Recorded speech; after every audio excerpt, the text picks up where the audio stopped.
PR utama apa yang sebenarnya jadi PR paling besar saat ini buat Pak Purbaya?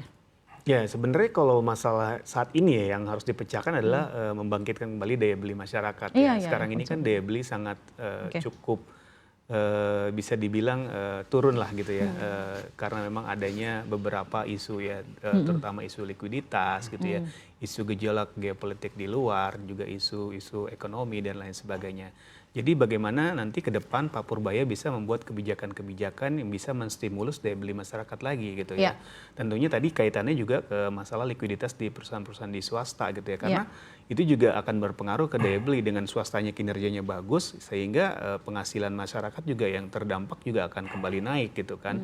Dan ini akan membuat ekonomi tumbuhnya juga menjadi lebih baik gitu. Dan masalah daya beli ini juga kan kalau dikaitkan dengan pertumbuhan ekonomi itu kan menyumbang sekitar 70% kurang lebih ya dari pertumbuhan PDB kita gitu. Jadi ini juga sangat krusial yang harus segera dipecahkan gitu kalau menurutku sih. Gitu. Sekarang terakhir sebagai penutup gitu ya, apa nih kira-kira prediksi dari redaksi dan teman-teman semua terhadap tren pasar keuangan Indonesia dalam beberapa bulan ke depan pasca pelantikan Pak Purbaya? Mungkin Mas Michael dulu, udah.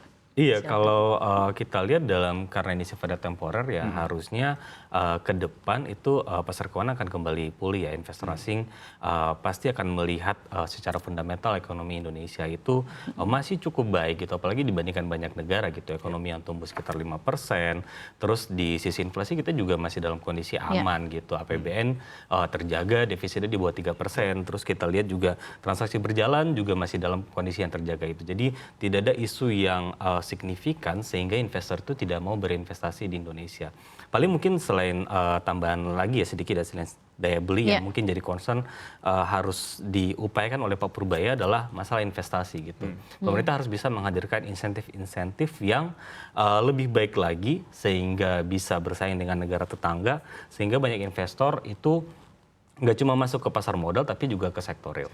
Oke, baik. Terakhir dari Mas Ai gimana Mas? Iya, jadi kalau dari sisi pelaku pasar ya terutama di pasar modal, memang bagaimana dukungan terhadap pasar modal ini bisa lebih bold lagi dengan adanya Pak Purbaya. Karena selama ini mungkin mereka sangat butuh dukungan gitu ya terkait perkembangan industri pasar modal ke depan gitu. Karena pada dasarnya fundamental dari pasar modal kita tuh cukup baik gitu dan secara return juga sangat menjanjikan. Jadi bagaimana Pak Purbaya ini bisa merangkul para investor dan juga pelaku pasar, tidak hanya di pasar modal sebenarnya, di pelaku industri yang lain pun juga bisa harapannya bisa dirangkul dengan kebijakan-kebijakan dan tadi ya komunikasi yang baik. Karena memang sentimen di pasar keuangan yang ini baik, komunikasi yang baik, sangat rentan terhadap sentimen rumor dan komunikasi. Betul gitu. banget. Baru hari pertama juga sebenarnya kita sudah melihat banyak ya, maksudnya banyak media yang sudah menyiarkan rekam jejak Pak Purbaya. Tadi juga pas Sertijab juga kita melakukan breaking news dan lain-lain.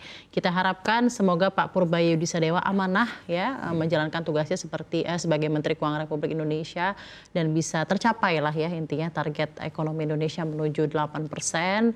Gradually dari 6 sampai 7%, PR-nya luar biasa banyak, tapi kita kawal bersama ya. Semoga bisa lebih baik tentunya menampung kepemimpinan di Kementerian Keuangan Republik Indonesia. Dan tentunya kita mengucapkan dari redaksi CNBC Indonesia, terima kasih kepada Ibu Sri Mulyani Indrawati ya, yang telah menjadi Menteri Keuangan sejak 14 tahun lalu.